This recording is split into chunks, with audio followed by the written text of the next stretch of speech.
Must have just been like, oh my God, I lost 50k. Like everyone just looked at me like, sat on the sofa. They're like, what do you mean? How's that possible? How's that possible? I was like, I think they're literally drinking children's blood. welcome back to another EP of the Bronups. Make sure you like and subscribe. Episode 18, fresh off of the car boot with our haul in front of us. Pretty sick with a broken axe. A throwing axe, which you can't really throw. We bought it for £40 and threw it a bit of wood and it just snapped on impact. So we're going to take it back on the next EP, I think. What about the other finds? What else did you get? So I think the star of the match was this beast here. We got this for just £20. Look at that here. And our fans are telling us it's worth, well, 300 quid. Tipman. It's a famous paintball gun, apparently. And like every time when we put it up on YouTube Shorts, loads of people have commented like, "That's got to be fake. It's only £20." And yeah, 250 to 300 is the estimated value of this one. So for 20 quid, we've got a real deal here. If we had an eBay shop, this would fly out. What else did we get, James? well, we got this watch here, the Pellex, for £5. But you know what? These we need to put batteries in, and we should be able to sell these for £10. But these sunglasses as well. That was two for £5. So we've got this little piece here which I can't take off. Two of these for a £5. Just need batteries. Nice. What do you reckon we sell these for? Maybe what we paid. We'd be lucky, I think, because watches like this, these are, I don't know, with the right person, push them hard. Look, they with nice packaging, just like a Rolex, but with a P and an E. You did well with these, didn't you? How much did you pay for these? Yeah, it's like a Paco Rabanne rip-off, I think, but it's with an aerosol instead, so this is funny. It actually smells nice, and like, I don't know if it works as antiperspirant. Don't spray that around my coffee. £3, and it sold them for like $5 or something. Intentionally, we were going to sell it for 10, but I didn't realize that it wasn't actually aftershave. I didn't realize it was aerosol. Expensive deodorant.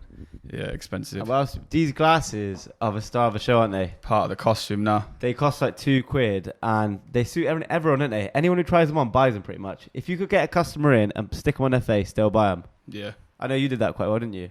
Sick, man. It's good. Good way of selling. It's mad. This business, I was watching a guy on YouTube earlier. This business, going to car boot sales on a Sunday and picking items up and selling them on eBay is mega. Because you know what? I think a lot of kids will sit there trying to buy stuff off Alibaba. And do you know how hard you'd find buying stock that you could sell for £3,000 starting with like £100 or £200? It'd be hard to find stuff on Alibaba to do. Done on Alibaba, you'd struggle to find something which with a big markup on Alibaba, you know? Car boot is like a unique place where you've got kind of all the old people looking to get a bargain, meeting all the new age young people who want to sell online. So the new age young people go there. You could be bothered to go there on a Sunday. I think there's so many bargains to be had. It's easy. And then you've got people who are just clearing stuff out, like parents. Like I remember my dad threw out a load of like Scale Electrics, Kinder Eggs, Pokemon, stuff like that. Like to a charity shop. Like some charity shop people won't even know what it's worth. They just stick it in the window for £1 a piece. With these eBay resellers, it's crazy because it's an opportunity where you can literally go and get stock where unequivocally you could go and take £100, do the market research right next to you. And I don't know, for example, you could go straight onto eBay, find out how much this Ferrari box set sells for, take it to eBay. Well, you'd know already how much you can sell it for, you know, so you know what to buy. You're never left with bad stock. I don't think going to car boot with your head screwed on, you're going to be left with stock that won't sell on eBay if you're careful. If you want to start taking chances and buying some spray like this, buying watches and whatever. But if you went on this, we did it to be fun. But if you actually went there trying to make an eBay reseller business, it's easy. Yeah, this is classic. Like this is only going up in value. What did we pay? £6 it was. We paid £4 for it. Little bargain. What else did we buy? Bought this. I think this was £2. Star Wars has got to be mega. Everyone's like huge on collectible. Special edition too. And I think that's four or five in here. What else do we get? This here. Someone hasn't returned this to Blockbuster. And it's the original. Grand Theft Auto. Like that's super cool. Maybe it's not worth a lot, but like I remember going to Blockbuster when it had this on the outside of it, you know? So it's just a cool nostalgia purchase. But yeah, you get some real bargains there. Yeah, it's quite cool. Like, I think we've been talking this whole time about how do you start a business. And I've given answers like, yeah, I think I would do this. Or like when we were in the Charlie episode, he talked about like go do maintenance work. And that was a good answer. But this is the first one where like legitimately, if I was an 18-year-old kid, this is what I'd be doing. Yeah, we're talking about something where you're buying and selling as opposed to laboring or whatever, you know? Yeah. That's what business is. This is exactly what I did in the past. Pretty much near as damn it, you know? Yeah, just finding stuff for less and selling it for more. Yeah, and it's easy. I really think what I've seen now from the car boot, because a few times we get asked and I say it and I'm like, yeah, I'm fairly certain this is how I'd start a business. But now this is 1,000,000% how you start a business. It's real easy. People clearing out the houses, like DVD sets, like even these VHS sets, like Shiz said, £1 a tape. You can't go wrong. £1 a tape, £4 for that.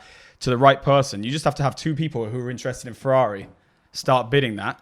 That could go for 20, 30, 40, 50, who knows, you know? Yeah, if you go to the right place, like a car club or something like that, or a place which like a Ferrari dealership or something, they might buy that off you for good money. Yeah. But obviously, a car boot sale is not the place. And on eBay, you get the opportunity to sell it. So I would sell that up as like, this is some limited edition thing, put it up. And then all you got to do is, I remember someone told me this, if you spark two people's interest, two people's interest who have a lot of money, the price you could sell for something for is astronomical, you know, because two people are bidding against each other. The bidding war and the FOMO as well. Yeah. Like people ask me, lose control. Yeah, people ask me like, how much is my business worth? And I say, well, I don't know, because maybe it's worth this on market price, but if the right customer comes along and they both want the company, that's when it gets crazy. And it's the same stuff with eBay.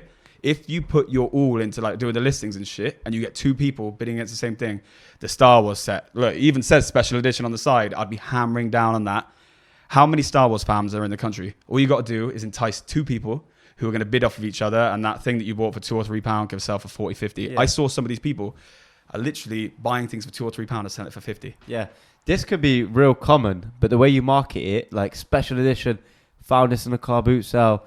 It's blah, blah, Lucasfilm. It's the last one or something. You could sell this for good money, you know? Do you remember where you watched the Star Wars? Where you already first watched them all? Yeah, my living room. What about you? With your old man? Nah, I think he's just playing on the TV. But yeah, what about you? Yeah, my old man. He loves Star Wars. He's like a Star Wars really? freak, you know? Yeah, Return of the Jedi was the first one I watched. And I kind of liked it when I was young. And then when I got older, I just thought it's trash. Is that the one with Anakin in it, the little kid? Nah, I never liked those ones. It was the originals. Oh, the OG ones? Yeah, the same ones as there. Oh, it's the original, is it? Yeah, they're the originals. Is that not the one with Anakin in it? Nah. Oh, man. They're the originals. They're like the, is it 70s or 80s, whenever they were done? Yeah, I'm not even sure these are DVDs. Oh, yeah, they're actually VHS. Yeah, VHS. Mad. Should we pull one out? I bet there's people out there who've not even... Oh, these ones with the Jabba the Hutt. And they could be re-recorded, bro. Imagine if we've been bamboozled. They could never even checked. I haven't seen one of these in ages. Mega. Have you seen one of these in ages? I don't even know if like the people who watch this podcast are going to know what it is. I don't know if you have old or young demographic. Yeah, literally, if you're like a couple years younger than us, you probably don't. I just about remember these, like, growing up. Do you remember having to take them out the thing and blow on them? Yeah, and you have to wind them back and stuff sometimes. Yeah, it's nuts. That's crazy. That's pristine, though. It's, what's the last VHS you watched? I don't think I can say it on the podcast.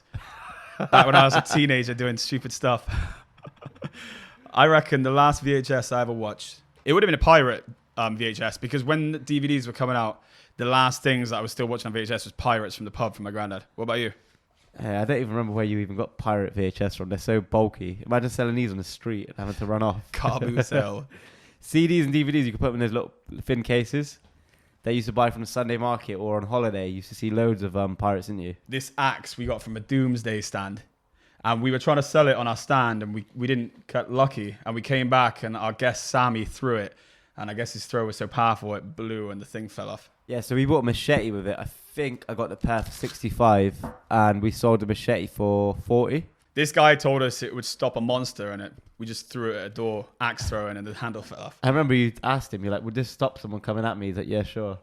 False advertising. Yeah, sure. Give me your money. What do you think people even do with these weapons, like the machetes and that? Because there's no legit use for them. They're not strong enough to do anything with. We couldn't even throw it into a pallet. It's weird, isn't it? The customer of that's all fantasy. They all got too many spots and greasy as hell hair.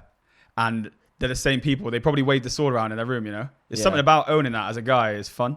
Yeah. Like having them in your room. I don't know about you. They just look cool, don't they? Yeah, man. It's cool. Imagine buying this weapon as a self-defense weapon and you're relying on it and you go to hit someone with it and it just snaps in half. Yeah. And you'd be left holding the handle like this and this would be on the floor. And now they've got the blade and you're just sat here with this. End up running away. Yeah, you would. How's business anyway? Yeah, I've had a really, really busy last 2 weeks. What about you? Yeah, busy couple of weeks, just trying to get everything in order back here and then go back to Holland in a couple of days. Well, go back to Holland tomorrow. How's the business now picking up? Yeah, win some, lose some, you know. Just biggest win this week? No win this week, not really. Biggest loss? Biggest loss. Big this return week. This week, £70,000. Wow. So, I can't go into yet the stock cost, but yeah, it's a big loss anyway. But it's an order which I did about 6 months ago. So you got paid 70k on it, got paid and now 70k's got to go back. 70k's got to go back, and we got to take the stock. The stock's got nowhere to go, and we can't resell the stock. But it's we're not in the wrong. It's a big customer of ours, so it's like mitigated. We don't want to upset the customer and come into a compromise, and so they have a point in the return, but like legally, we don't have to. But we got to maintain customer relationships, you know. So they're gonna buy off you again. They're not. Yeah, they buy off us ongoing. Yeah, it's just cool. this particular order. I find a lot of people wouldn't see that way. They're ready to burn someone and be, I don't know, 70k up. Obviously, that's not all profit, but keep that profit and just lock the customer off, you know? Yeah. People ain't long-sighted. People are short-sighted. Like, if I could bump this person for this much or, you know, not honor a refund, but, like, it's all a long game, innit? My old man always said that anytime a customer goes bust on him or anytime a customer like had a problem, his main stress is not the itemized money he's lost then, it's where he's going to get the replacement, you know? Yeah. It's like when I got burned for the PPE, it wasn't about the money I lost, even though the money is a lot. It's about shit, I have no supply either. So they both fall out. I think that's the double whammy. And when I got this complaint this week, it's a big customer and I thought, okay, it is what it is. You can't change that. The best case scenario now is they carry on using us. So we're trying to come to the most amicable solution that involves us accepting that we're going to have to give the money back. It is what it is. And just making sure that we do that amicably. Because the funny thing is you could have the same situation where you're going to give the money back anyway. You're not really going to get around that. So you can leave the money back anyway. And the one person might get into a situation where they lose the customer and they give the money back. And the best situation is obviously you get the customer and you keep the money. But it takes a lot, you know? Yeah, you could have probably burnt them and kept it, but I always think it's good to just build long-term relationships, and when you're down, it helps out a lot, you know, just having a good network, or it'll come back round, you know? You'll make it back over time, maybe. I think you'd be foolish to ever burn it. I'll tell you why. Yeah. Because let's say you made 20% margin. It would only take 6 months for you to pay it back anyway. But people don't think that way. Yeah. Well, you know? They're not in business if they don't think that way. I know a lot of people who are supposedly in business, but they'll cut and run, you know, because they just think, oh, I made 10k on that transaction. It's going to take me 6 months to make that back. Or I could just take this 10k and run. But like, to think of it long term, because things constantly change, you know? Yeah, you still got to pay X to keep your operation on next month.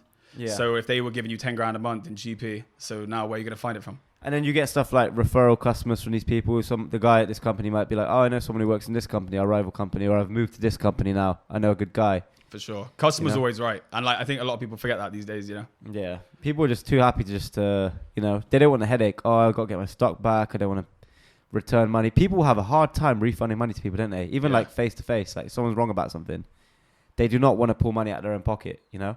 Like imagine somebody's coming out of your own pocket now, as opposed to the business.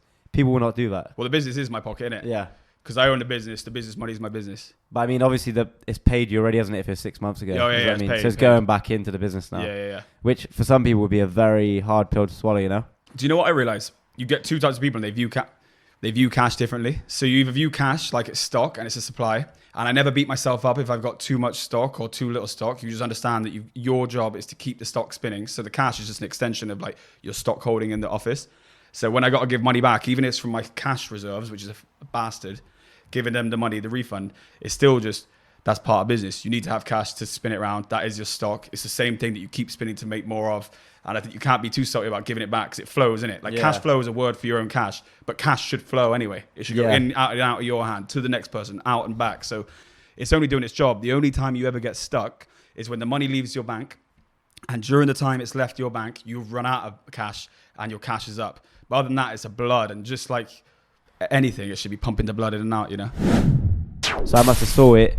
I clicked it, bang, accept, 50k, just gone like that in a second. The blink of an eye, no way of getting it back. We noticed that was a reference to Jeffrey Epstein's island. He said, no, it wasn't. He goes, there's a lot of islands like this. Yeah. People get real.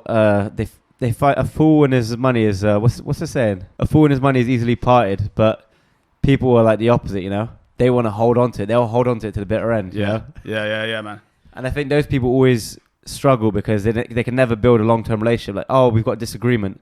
I'm going to take my money and be wrong, you know? And it's those people who are petty about money, like the same people who won't tip. The same people who, if I'm winning, I feel like I should look after those around me and give money to people who are around me because I feel like you give out, God gives back, you know? Yeah. And the same people... You can't be stingy with money, man. Nah, and everyone who's stingy, they don't do very well. I don't know one person who's stingy who does well, you know? I wouldn't trade for anyone I know who's stingy, even if they've got like some properties and shit like that. You can't be too emotionally attached to it. It's just something that comes and goes. It comes easy, it goes easy, you know? Yeah. Sometimes it comes hard, then it goes hard. But yeah, for sure. Easy come, easy go. Like I learned that this weekend. Yeah. What about you? What's your wins and losses for the week? So it's always like 2 steps forward, 10 steps back. But yeah, so I went to like a wedding party on the weekend to Devon. Yeah. And we're in this like big house. It had like snooker tables, like a man cave, barbecue. It was a sick house, massive house, yeah. And there's like 14 of us there. Anyway, I must have woke up like Saturday morning, kind of half tired, and I just scrolled on Twitter and I saw there's an airdrop. I thought, oh, let me click this. This guy. What is an airdrop? It's basically where you get crypto for free. Like someone will drop you some crypto to just like do something for the project, or they want to distribute tokens to people so they have like a certain amount of holders. Basically, it's just like a reward for being involved in the project. Right. So I was like airdrop, and I don't normally even claim these. I claim them here and there. Like I most 99% of the time they're scams, so I don't normally claim them. Like you see them all the time. But this guy is kind of certy on Twitter. I followed him for a while. He's good. He gives out good tips. Good to read. Anyway, so I'm there like, oh, let me claim this. Anyway, I've pressed it and I'm like, it's just refreshed. And I've tapped it a few times. Like, hold on, this is weird. This is scammy. Reject. Close the app down. I've looked back in. I've lost 50k.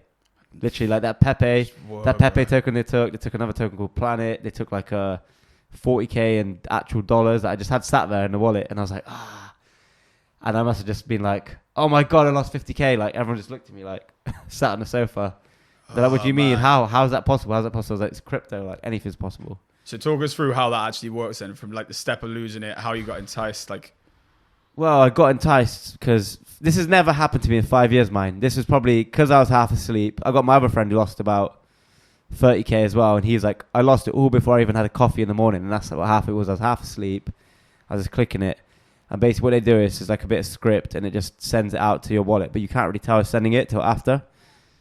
So yeah, it's just a scam. Like it's a bit like a virus sort of thing. It's called a drain, basically. so does it take you onto a site that you think is a real site but it's a fake, or does it take you onto because it's a new coin, it's a new site? Yeah, so anyway? this guy's got 500,000 followers on Twitter. He's he's really smart. So I thought there's no way this guy's been hacked. And the website was bang on, just like his. They changed the Telegram group so it looked like his too. Everything was like spot on, 10 out of 10. And there's loads of people commenting like, this is the first time I've ever been robbed because of blah, blah, blah, blah. But like, it was properly done. So I must have saw it.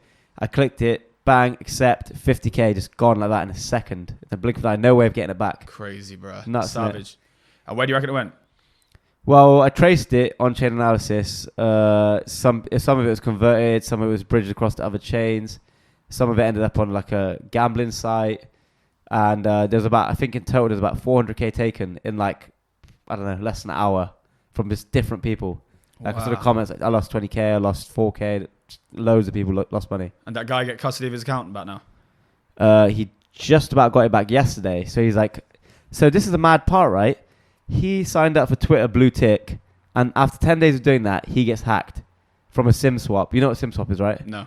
So SIM swap is where someone will call up your SIM card company, pretend they're you, request a new SIM card, they get a SIM card out, and now they have your SIM card. So all your 2FA, your bank verification, all that stuff, they get a text for. So he could reset the password to 2FA. But how do they get the information to call his phone provider to get a SIM swap? It's someone inside Twitter who's done that, clearly. Yeah. You know? Yeah. So, and there was obviously a lot of Twitter corruption before. Like people would pay to get accounts removed. People would pay to hack other accounts. People would pay to get blue ticks. You know what I mean? Because they're employees. They had too many employees. As soon as Elon got in there, he laid off 90% of people and it did not affect operations. If you're watching this far, make sure you subscribe to the channel. We have too many viewers who haven't subscribed yet, and every subscriber helps the channel more than you could know. So yeah, anyway, so my day, it was in morning time, about 9 a.m. Lost that 50k, and I was just like, I just had to park it quick. I was like, right, I'm in this place with my friends, just got to get on with it, got to enjoy it. And people are like, what the how you sound alright? I'm like, well, I'm breathing, so what can I do? Easy come, easy go, you know? So anyway, yeah, I thought, it is what it is. I can't do anything about it. It was parked up anyway. I wasn't spending it. I wasn't using it. I was just going to buy crypto with it at some point and leave it parked up. So nice. It's good that you say a story like that as well and how you deal with it, because I think a lot of people, they get too emotional about it. And like we were saying a second ago about cash being stock, is you're viewing it the same way. It was numbers on a screen in terms of like you weren't using it. It wasn't part of like your day to day. So all that's changed is when you go into the app, it's not there. And obviously it's work, and it's your like, you work your ass off for it. Your actual, what you're doing in the present moment doesn't change. And if like you can it's like just practicing being stoic, isn't it? Yeah. I just went for breakfast, enjoyed breakfast. People just had a chat about it. I was like, I'm a bit annoyed about it or whatever. But yeah, then we come back, had a barbecue, pretended as normal, played some Nintendo, whatever, had a barbecue, enjoyed the sun. But the mad part is I thought like it's got to a stage now where I've lost so much money here and there. Like, you know, from a last body, I've lost like 100k this year. Yeah. You've probably lost about the same in it. So we've lost that much, but it gets to a point, yeah, and it's still a lot of money. Like, if people are thinking, oh, it's just a little bit of money, nah, it's a lot of money for me. But it gets to a point where it's just numbers on the screen, especially when it was parked up in a wallet, which ain't my bank, it's nothing. It's just It's just numbers. You just see it like 5, 4 zeros. That's it. Yeah. You know? It's interesting you say that as well. Like, yeah, we've had all these big losses. And also before, when I was young, I would have said that if I'd pick lottery numbers and I was doing it every single week, and then my lottery numbers came in on a week that I didn't do it, I'd beat myself up about it. But I was analyzing this like recently. I think if I literally had Euro Millions doing every week, and then one week I didn't do it and it came in, I still wouldn't care. I think I'm just immune to like worrying about ups and downs now. I wouldn't beat myself up like, I should have stayed in that crypto. It would have been millions and millions and millions. I don't really care right up and down. I just think like every single thing, whether it's good or bad, is the way that we've been choosing to go. And like they make you better for it. The worse thing that gets thrown at us, the better you come out of it. Even the shitter the experience is, the better you come out. Yeah. Just got that attitude. It is what it is. 100%. It's written for you, and that's that. You can't change it, so don't stress about it. Marcus Aurelius says this, and it's a great quote. The obstacle is the way. Yeah. So like the shit at the time, you thank, and it links all like kind of back to religion, you know, where it's like you thank God for the obstacle that you were given, because no man was ever made great being given an easy road. Oh yeah, for sure. So the rougher the road, the greater the man. And like you have to thank. And if you, every single L that you have now, you look back in hindsight, thanking God for giving them to you because they made you better. So therefore this can be no exception. It's only us short-term thinking to know, because deep and down, we know it'll make you better. You know it'll make you better. It's just annoying as hell because you're 10 steps back. Yeah, I was just like, in my head, I was like, shit, I basically lost $1 million or 500K because I know the crypto I was going to put that into, I know I'm going to at least 10 or 20x that. So I'm like, shit, that was my money, which is going to get me to $500,000 or $1 million. But cool, I've still got time. I've got to save it back up, put it back in. The plan's a plan, and that's that.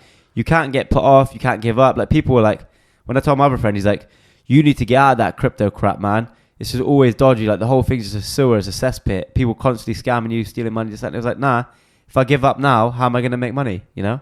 Yeah. Like I can't give up. I'm going to get that big win, and that's what I'm headed towards. You know, just like invest the right amount of money, get 10, 20, 30, 40x, and that's it. You're laughing. You could chill out. You know what I mean? Definitely. House outright, whatever. Live however you want after that. Exactly. But people give up from one loss. They'll be like, I'm not touching that again. Like I know so many people. I'm not touching crypto again. I lost 90% of my money. And here, I was reading I was listening to this part from Joe Rogan. He said that he used to get annoyed about the way people would be. This links in, it's really interesting, but he used to get annoyed about the way people would be to him, like if they were rude or whatever. But now he looks at everyone as if they're a kid, and they're a kid who's come onto this world, and they've all had a different set of experiences, and the person that's in front of him is still a baby, the same as he came out to this world, but he's just had a load of scars and different things that have happened to him. So now he's the man he is, and it almost gives you empathy towards any like personality trait that someone has that could be against you or for you. And the reason I say it is where people are telling you to get out of crypto is the same thing. I was analyzing that I see loads of people between 18 and say 22 who all have the promise that I don't see in like 30 somethings, where the 30 somethings seem like they're neutered and they're scared to go into business. And I look at these young guys and they all have it. And I think every single person is hungry and wet behind the ears when they're 18. And they almost seem all like these sophisticated entrepreneur types that aren't scared to go take on the world. And almost what the biggest scam of all of this is, it's shaping that out of you, like scaring out of you. Like, don't do that. You got to go to college. Don't start a business. Don't invest that money. It's dangerous. Get out of crypto. And really, like the sanitization, what we look at in especially the West as like a classic adult is someone who's had all the risk and adventure whipped out of them because of people saying the same kind of shit like that. Yeah, I notice a lot of people are so risk adverse. Like from that, I've lost money before. I lost money that last year, whatever, and I talked about the one where I turned 312k on Pepe. When I lost that first bit of money, I could have become risk adverse and not put any more money in. Yeah. And I could do the same now, but I won't win anything. You can't win if you're not in it, you know? Exactly. You got to be in it to win it, and you can't become risk adverse because you lost once. Like you said, a business and making money is going from failure to failure to failure till something goes right. You can't give up. And the more things go wrong, probably the higher stakes the game you're playing, meaning that when something goes right, it's going to go very, very right, you know? Yeah, like I admit I am careless with certain things. Like I do rush stuff and this, that, and the other. So my win of the week is I got an M2 off my friend, right? I just said to him, it's parked up for a while. It's worth like 40 odd K. I said, look, I'll take it off you. I don't want to pay him for it up front because I just couldn't be able to transfer the money because I'm not going to sell it anyway. So I said, I'll take it off you. I'll get the engine repaired. I'll sell it. As soon as it's sold, I'll transfer you the money. So I've taken it now and I rushed it quickly up to a garage in Brum. I bought an engine off some guy on eBay and I was like, I should have gone to his house to collect it, but I'm like, I didn't have a van. I was in a rush. I said, deliver it. And after I paid for it, I was like, hold on, I haven't even checked the engine. I haven't seen it running in the car. I haven't done any checks, but I've just been so busy. I had to get out there and get back to Bristol. So then after I was like, shit, I've been done. Because I'm trying to ring the guy, he's not answering his phone. I'm like, oh, I've been done over or whatever. And he's like, don't worry, you've got nothing to worry about. It's fine. Because he told me it's 2018. It turned out to be like a year older when I saw a sticker on it. So I was like, oh, he's done me over with a dead engine. And then come like a week later, the engine's fine. I've driven back today. Car's good. So I'm going to make some good money on that, but I'm still not going to make the 50K back. But it's a step towards it, you know? Exactly. So, yeah, and then I got another car, M4 Comp as well, off my friend who's struggling to sell it. I've given it to one of my friends who's a dealer. I'm going to make a little drink on that. So just, you know, just make us money here and there, you know what I mean? It's going to add up to something. And my experience of taking losses, as long as you get back to doing stuff that's bringing money back in, it gives you sanity. Yeah. So no matter like what you lost, you come back in, all right, I'm going to make $1,000 or $2 on this. I make $1,000 or $2 on it. Knowing that I'm chipping away at the 50, I feel good. Like, I feel that shitty emotions and like looking at things negatively only fester if you allow it to sit there. Oh, I lost 50 grand. What did I do for that 50 grand? Nah, just, it is what it is. It's like your meat's gone bad. Like you've stored loads of meat in your cave. Your meat's gone bad. You've got to go back out and hunt. It's all good. You could cry about it, but it's not going to help anyone, innit? Yeah. The way I was thinking about it too, like, because I lost that 50 and then I got a call like a couple hours later. Oh, engine's working. Car's ready. Come collect it. And I was like, that would have been so sweet if I didn't lose that 50K. Like, this is making back like a tenth of it, you know? Yeah. But it's something, you know? Definitely. If you lose the way to make money, like you said, you lose a customer too, then you're really screwed, you know? Then you're like back to the drum. What do I do? Yeah. But as long as you got something going on, it's all good. It's mad, that test thing, bro. Like I was saying, the 18-year-olds. How many promising 18-year-olds where you're like, this guy is going to be hot shit when he's older. And then by the time you start to know him, like 4 or 5 years later, all of what they had is kind of like, when did this guy get so sensible? Or when did this guy get so risk adverse? And I've seen it so many times. And what I realize now is I was trying to like break down what the difference between like personality types like mine and yours versus people who aren't doing it. And I think that we kind of didn't want to lose the youth. Like we held on to it, and not the immature parts. Like we're way more responsible than a lot of people are, but we haven't lost the part that keeps you adventurous. And that adventurous part is the part that I think mainstream media are trying to whip out of people. Yeah, I think people think it's cool to become sensible. Like they want to look down at people. Oh, look at those guys, they're doing this. Like we were on holiday, driving around with the door open, slamming the brakes on and stuff like that, and our friend rolling out the car and whatever else. But when we come back, we look after our bills, we look after our people, whatever. You know what I mean? 100%. But we'll mess around still. You know, we'll get this paintball gun and go shoot up some, I don't know, some kids or some, I don't know, do something funny with it. But yeah, like you could hand on heart say that your people would be no better off with any other man. You're looking after them. Like anything that comes up, you've got it covered. Yeah. And like, I think a lot of people think that being sensible, you have to dress in a certain way and then do that. But I see a lot of people who are sensible who can't even do that part competently. It's not even about that. What makes you a man is your ability to look after people, your ability to not get rocked by losses, and you keep powering through this world. Yeah, not be scared. Like certain people, you might ask them for help with something, and then they're like, because they've got a certain place, they've bought a house now, this, that, and the other, they'll be like, oh, I'm scared to help you, or whatever. You know, they become so scared and timid about everything. Yeah, everyone gets sanitized. Yeah.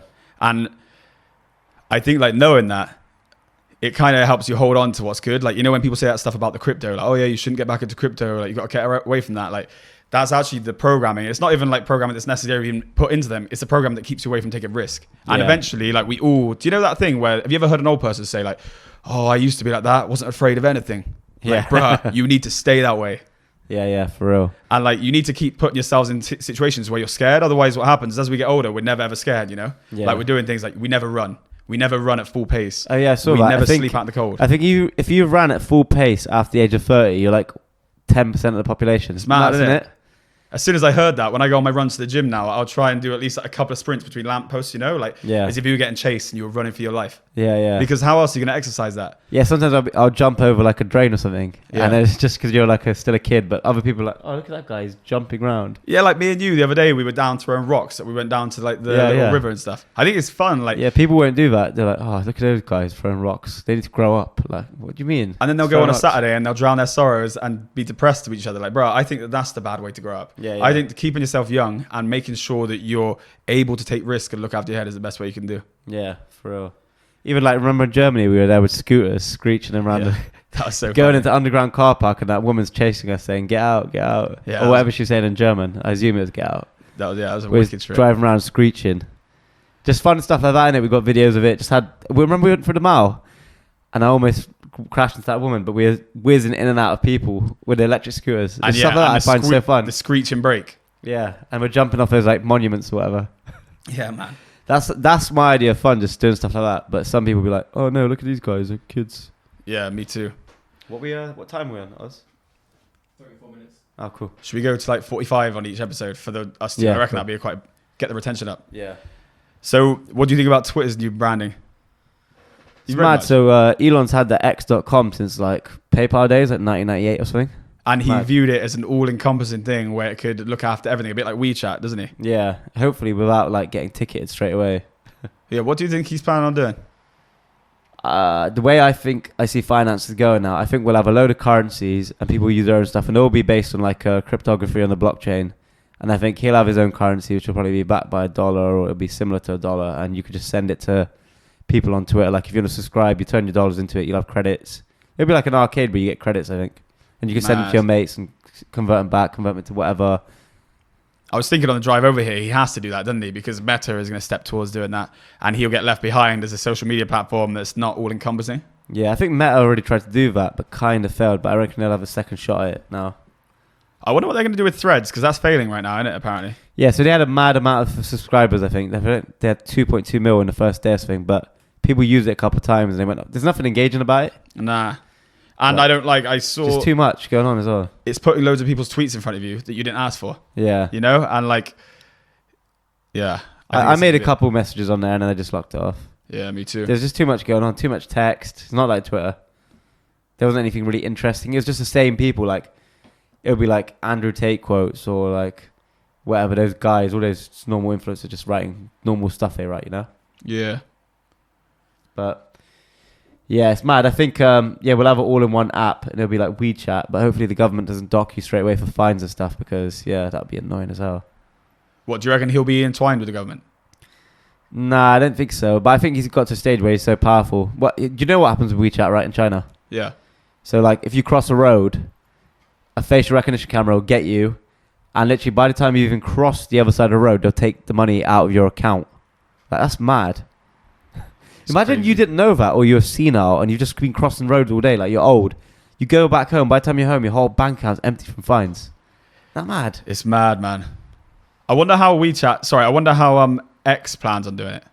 I wonder if he's planning on working with governments. Because, you know, like the fine stuff, if he's not tied in with governments, he's obviously not going to be able to implement fines and all that kind of stuff. It'd be quite cool if he has his own decentralized whole banking system. Like, imagine that. Yeah, I think it would just be like a hot wallet, like sort of like PayPal, you know what I mean? You just put your money in and you can send it around easy to email addresses or numbers or whatever. Should be pretty cool. You could tip your favorite like Twitter account. Like, you could do that already. You could tip, you could subscribe. It'd just be a different dollars. It'll be like X dollars or whatever. Do you watch Tucker Carlson on Twitter? Nah, I haven't really seen him. I haven't seen him, but apparently he's got like, you can watch TV or something on there. I don't use Twitter, so I don't understand how it works, but like he's got some setup where he's literally releasing TV shows on Twitter. Yeah, so his new shows are on Twitter. Yeah, I did see a bit, but I haven't watched the full thing. But yeah, him and, who was it? Massive episode, that crazy amount of viewers. Oh, Tate. Yeah, him and Tate, I think, was Twitter, wasn't it? Yeah, him and... Talking of conspiracy theories, The Sound of Freedom. Have you heard about this? Yeah, Mel Gibson, right? Mel Gibson, bro. On what? Let's call it something else. Readophilia. So we don't get demonetized or whatever. Yeah, on child trafficking. Like, so the swooping up of kids on the border, kids in like Ukraine, kids anywhere where like there's war zones and stuff, and kids are crying over the dead parents. You get someone who's coming up. I think this is it. They're like, oh, I'll look after you. And then you think about the airline industry is $22 billion a year. And everyone would agree that the airline industry is a huge industry, right? Yeah. 34 billion the child sex trafficking industry is worth. Mad. 34 billion. That's nuts. And if you think, none of the mainstream news is publishing anything about it. They say that it's a dark conspiracy and blah, blah, blah, blah, blah. That's the reason. But they won't even post about it. Not really. The only thing they'll do is come to try and slam the movie. But the movie opened and it got more than Indiana Jones or something. Or 100 mil on its first week. That's mad, isn't it? And I kept seeing tweets actually on Twitter about people booked the movie online. They turned up and they're like, oh, our aircon's broken. We can't show you it. Mad. And they see like other people walking in and stuff like that. It's crazy. And to put it into context, I think Jeffrey Epstein's island, there was some part in the movie where they do like an island thing. And apparently Jim Caviezel, the guy who acts it, he was like, everyone started like gasping and talking. And he spoke to them at the end. He's like, what was that about? And they're like, oh, we noticed that was a reference to Jeffrey Epstein's island. He said, no, it wasn't. He goes, there's a lot of islands like this. He thinks that there's a lot of islands. And even crazier, if you go back to the Jeffrey Epstein, how come that Ghislaine or Ghislaine, whatever you say, her name, why is she the only person that's been arrested when there's literally a list that exists there? But the problem is the list exists and it holds account the people who own all these companies. It's mental, isn't it? Yeah.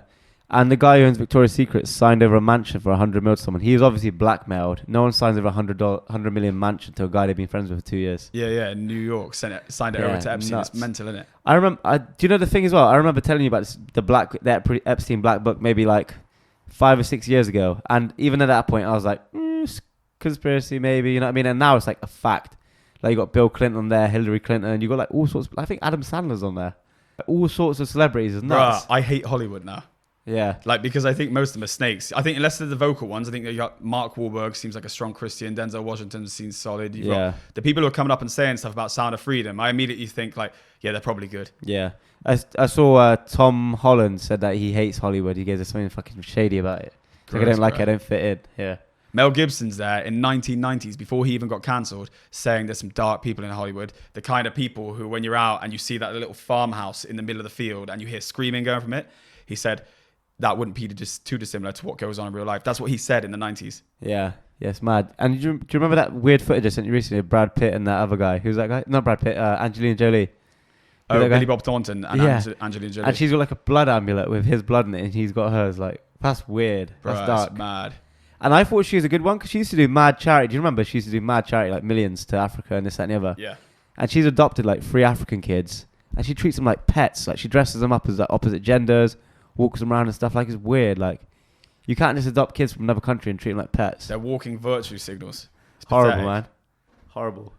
Harvey Weinstein, like that guy, he went jail, but he seemed like he was like an outside kind of just a bit greasy. I got a different opinion on Harvey Weinstein, bruh. He's a psyop. I don't even think he was... Yeah, that's what I mean. He's just greasy. He's bad. not like He's a bad man. Demonic man. Yeah, he's a bad man. And if like, say my bird was going to go get an interview with him, I'd be like, right, make sure I know what this guy's game is. Don't do anything like this. But he's just a horny old guy who's doing bad shit. But he's a horny old guy. And I reckon...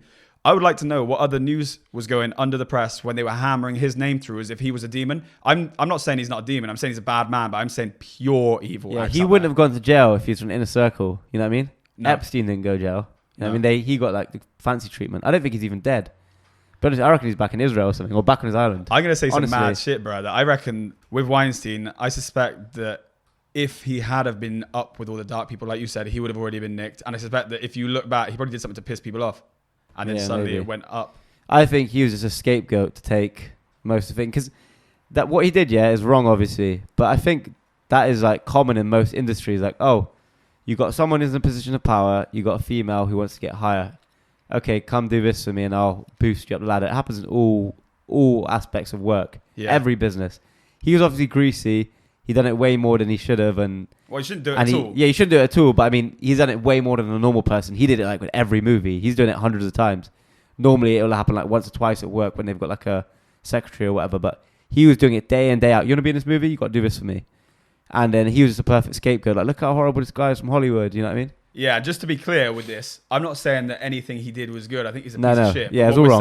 What we're saying is that it would be interesting, given how much the mainstream media slammed him, but they're not slamming these pedophiles. Yeah. It'd be interesting to go back and see what kind of news stories were coming out at the same time that they were hammering their boy, because he was their boy, Weinstein, through the press, because I would hazard to guess that they wouldn't have been so virtuous on the topic if we were talking about the kids that they've been messing around with. They're all scumbags, but it seems weird that the same bureaucracy is throwing him under a bus when literally they do the same and worse. And this is the dark part. All of his were of age. But what about the people who we know have messed out with kids? They're not in the mainstream media. They're not in jail. They're walking around. Clinton, freely. 26 times he went to the island.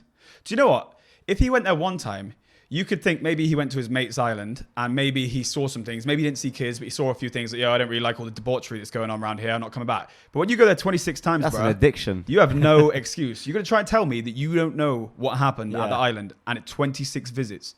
Young kids. Prince Andrew went there. And when you write about it, it gets taken offline. Like, bruh, this is some sick, seriously dark shit.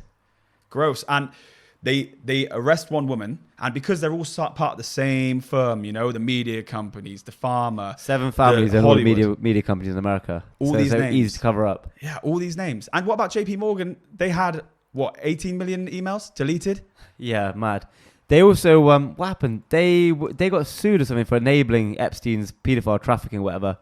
And they just took a fine or something, didn't they? And they got subpoenaed for emails, and the emails got deleted. Yeah, nuts. They Hillary lost Clinton emails. wiped a load of emails too, scrubbed them. Like, that's illegal after subpoena. Did you see the Mental. Hunter Biden thing the other day? Mad. That Hunter Biden shit is crazy. So he was going in for what? He's going to go plead non-guilty, and the judge was like, Yeah, he was going in for a plea deal. So he's got to say guilty, but he's getting no prison. Yeah. And then they pulled the deal. They said the deal was a deal of a century and not giving it to him.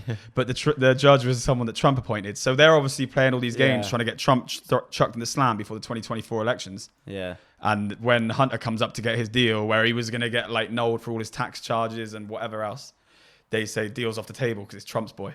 Yeah, the mad part about the thing is, on the laptop, the stuff they found was so dark. Like, yeah, he was like a normal crackhead, like celebrity. You know what I mean? He did drugs, he had prostitutes, whatever. But like the other stuff, like his sister saving Joe Biden as pedo Biden. Like, why is your niece calling you a pedo? It's weird, bro. And in a diary about I have to shower with Joe and shit like that. Ugh.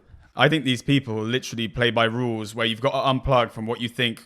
I would never do that. That's wrong. They're not playing by that rules. No. I think that we attach morality to what we think is just base human instincts, and it is not. No. These people who get power, they are literally, and I don't even think that I'm being crazy with this. I think they're literally drinking children's blood. Yeah. I think they're doing What is crazy that thing in it? shit, Called, bro. adrenochrome. That's it. Adrenochrome, yeah.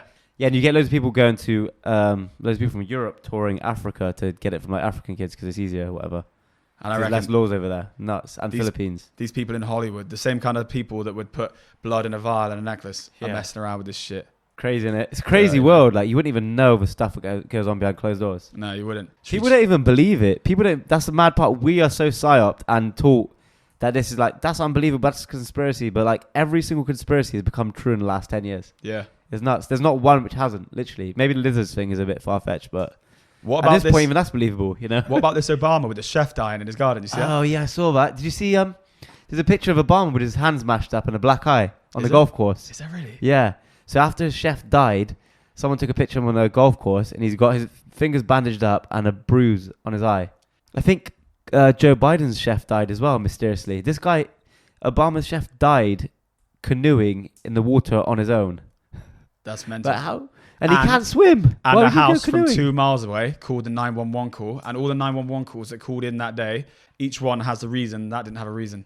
So like, okay, that Mad. could be nothing. It could be because it's the president's call, but it wasn't the president called. It was a house 2 miles away. So it didn't come from the Obama's estate. And they first said that Obama wasn't on the island because it was on an island, wasn't it?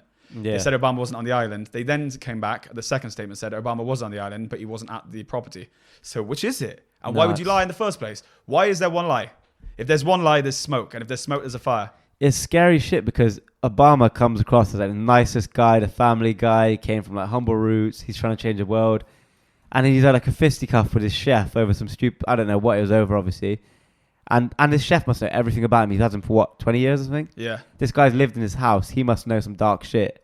And he's just probably beat him to death and, you know, called in like, yo, I need a cover up. It could have literally been he made a bad remark to him. These people live Yeah. in a world like Pablo Escobar. Like they could literally just turn around, beat Yeah. him to death, and get the whole thing cleaned up. Yeah, so we see how all these drug lords live. These guys are even more powerful than drug lords. Like, how drunk on power are they? Like, They how? allow the drug laws to operate. Yeah. These guys allow you to own the border. Like they think that a lot of this child trafficking is there's going to be government officials taking cuts off of Oh it. yeah, you know? definitely, 100%. Yeah. So So I saw a thing about in Vietnam, America went over there and brang over like 300 kids just from an orphanage. Like, oh, we'll bring him here. No one knows where they even went. Isn't that crazy? bruh. It's a messed up board. We It's- got to watch this Sound of Freedom. Yeah. It's so dark. Maybe we should like record us watching it, like his reaction videos. Yeah, That'd we be should. sick. Yeah, That'd we be should sick. do it. 6. We check Dark. out. Yeah. Sick podcast, brother.